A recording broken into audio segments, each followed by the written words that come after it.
9 जून 2024 बेंगलोर के कामाक्षी पाल्या में एक सिक्योरिटी गार्ड की नजर एक लाश पर पड़ती है जिसे कुत्तों का एक झुंड नोचने में लगा हुआ था। सुबह सुबह ऐसा खतरनाक मंजर देख सिक्योरिटी गार्ड घबरा जाता है और तुरंत पुलिस को इन्फॉर्म कर देता है। पुलिस की एक टीम तुरंत उस डेड बॉडी को लेकर हॉस्पिटल पहुंची और इन्वेस्टिगेशन स्टार्ट कर दी। पुलिस के सामने सबसे बड़ा चैलेंज ये था कि उस डेड बॉडी से कोई भी ऐसी चीज या आइडेंटिटी नहीं मिली थी जिससे उस डेड बॉडी की पहचान की जा सके। बॉडी की जांच करने से ये तो पता चल रहा था कि मरने वाले की उम्र करीब 33 साल होगी और इसे मरे हुए 24 घंटे से अधिक तो हो चुके थे। लेकिन तभी पुलिस की इन्वेस्टिगेशन में उन्हें एक क्लू हाथ लगा। दरअसल पास के ही एक पुलिस स्टेशन में 33 साल के एक शख्स की मिसिंग रिपोर्ट उसकी मां ने दर्ज कराई थी, जिसमें उनका बेटा 8 जून शनिवार से गायब है। पुलिस तुरंत उसे हॉस्पिटल ले जाती है उस डेड बॉडी की पहचान कराने के लिए। लाश की हालत देख मां का दिल दहल उठता है क्योंकि ये लाश उन्हीं के बेटे रेणुका स्वामी की थी। रेणुका स्वामी अपोलो फार्मेसी में जॉब करता था। अब सवाल ये उठता है कि रेणुका स्वामी की मौत कैसे हुई? क्या रेणुका स्वामी ने सुसाइड किया था या फिर इस मौत के पीछे कोई साजिश है? अब इसका पता तो रेणुका स्वामी की पोस्टमार्टम रिपोर्ट ही बता पाएगी। और तभी पोस्टमार्टम रिपोर्ट भी आई, लेकिन ऐसे खुलासों के साथ जिसके कनेक्शन ऐसे आदमी से जुड़ने वाले थे जिसने पूरे कर्नाटका को सोचने पर मजबूर कर दिया। Welcome to the case number 3 and my name is Jigar and you watching Exar X. Renuka Swamy की पोस्टमार्टम रिपोर्ट काफी खतरनाक थी। रेणुका स्वामी को तड़पा तड़पा कर मारा गया था। उसकी जुबान और एक कान काट ली गई थी और शरीर पर अनगिनत गहरे घाव थे। पुलिस को ये समझ नहीं आ रहा था कि आखिर रेणुका स्वामी को किसी से क्या दुश्मनी हो सकती है, जबकि वो उतने पैसों वाला भी नहीं था। तभी अगली सुबह 3 लोग पुलिस स्टेशन पहुंचते हैं और ये दावा करते हैं कि उन्हीं लोगों ने रेणुका स्वामी का मर्डर किया है। वो बताते हैं कि पैसों के लेन देन की वजह से उन्होंने रेणुका स्वामी को मौत के घाट उतार दिया।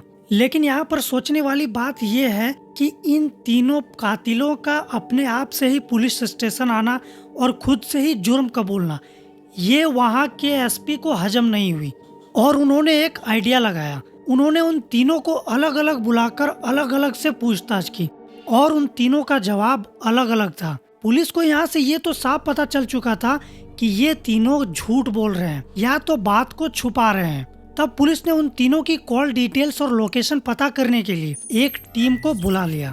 पुलिस को इन तीनों के कॉल डिटेल्स में एक नंबर ऐसा मिला जिनसे ये तीनों कई दिनों से लगातार बात कर रहे थे और जब उस नंबर की डिटेल्स निकाली गई तो वो नंबर किसी आम आदमी का नहीं बल्कि साउथ के सुपरस्टार दर्शन का था।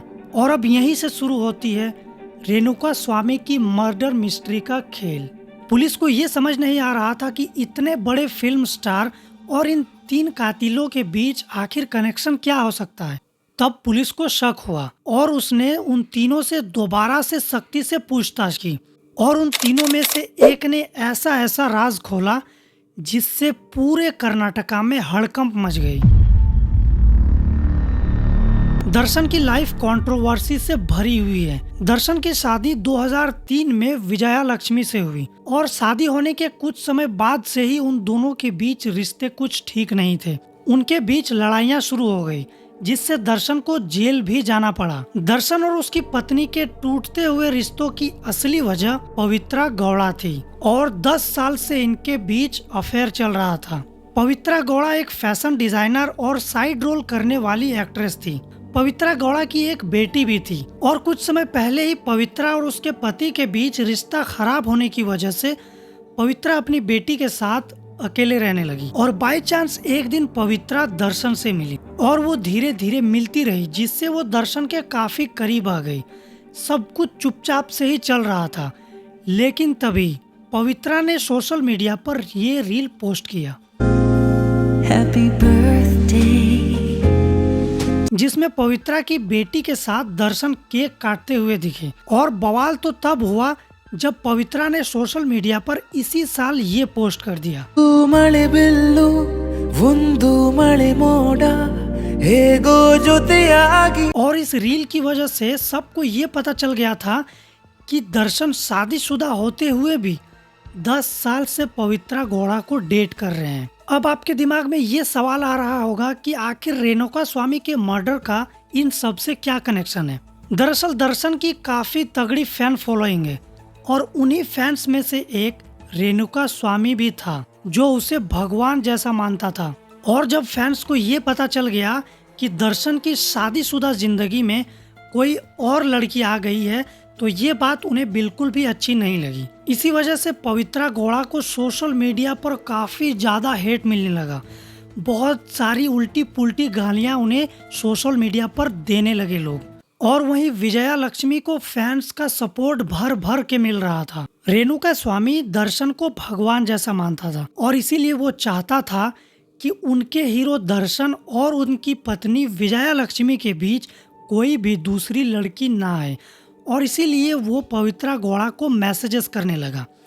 उनके हर पोस्ट में जाके वो उल्टे पुल्टे कमेंट करने लगा। और हद तो तब हो गई जब रेणुका स्वामी ने पर्सनली पवित्रा गौड़ा को डीएम करने लगा, उल्टी पुल्टे बातें लिखने लगा, जिससे पवित्रा गौड़ा ने ये सारी चीजें दर्शन को बताई और दर्शन को कहा कि देखो ये तुम्हारा फैन मुझे उल्टी पुल्टी गालियां दे रहा है, हमारे रिश्ते के बारे में उल्टे पुल्टे बातें कर रहा है, तुम इसे समझा दो ताकि ये दोबारा मुझे कमेंट ना करे।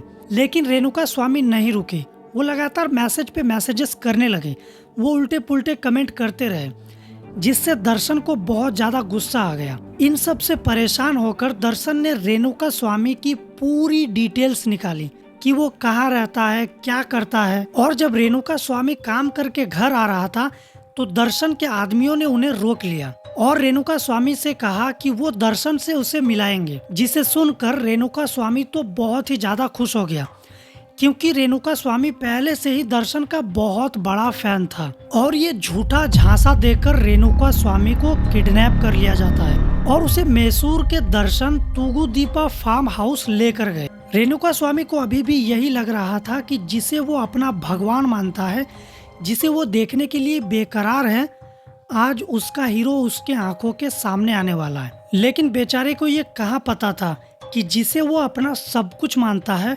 आज उसी के हाथों उसकी जान जाने वाली है। और कुछ ही समय बाद रेणुका स्वामी का हीरो उसके सामने आ गया और दर्शन के एक इशारे से उनके आदमियों ने रेणुका स्वामी को बुरी तरह से पीटना चालू कर दिया।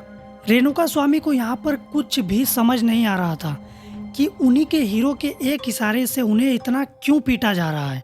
दर्शन ने भी रेणुका स्वामी पर अपनी सारी की सारी भड़ास निकाल दी और वो वहाँ से चला गया। और दर्शन के वहाँ से जाने के बाद दर्शन के आदमियों ने रेणुका स्वामी को पीट पीट कर उसकी जान ले ली और उस लाश को बेंगलुरु के कामाक्षी पाल्या में एक बहते हुए नाले में फेंक दिया। और उसके बाद एक और बड़ा खुलासा हुआ। जो डॉक्टर रेणुका स्वामी की पोस्टमार्टम रिपोर्ट तैयार कर रहे थे, उन्हें 1 करोड़ रुपए का ऑफर दिया गया था कि रेणुका स्वामी की postmortem report normal death declare कर दे ताकि लोगों को ये लगे कि रेणुका स्वामी ने सुसाइड किया है। और उसी के साथ जो 3 लड़के पहुंचे थे पुलिस स्टेशन में रेणुका स्वामी की मर्डर का सारा बोझ अपने सर लेने, उन्हें 30 लाख रुपए का लालच दिया गया था। दर्शन ने अपने आप को बचाने के लिए काफी मेहनत की, लेकिन बेंगलुरु पुलिस को मैं थैंक कहना चाहूंगा कि उन्होंने इस केस को बहुत ही जल्दी सॉल्व कर दिया और दर्शन और पवित्रा गौड़ा को अरेस्ट कर लिया गया।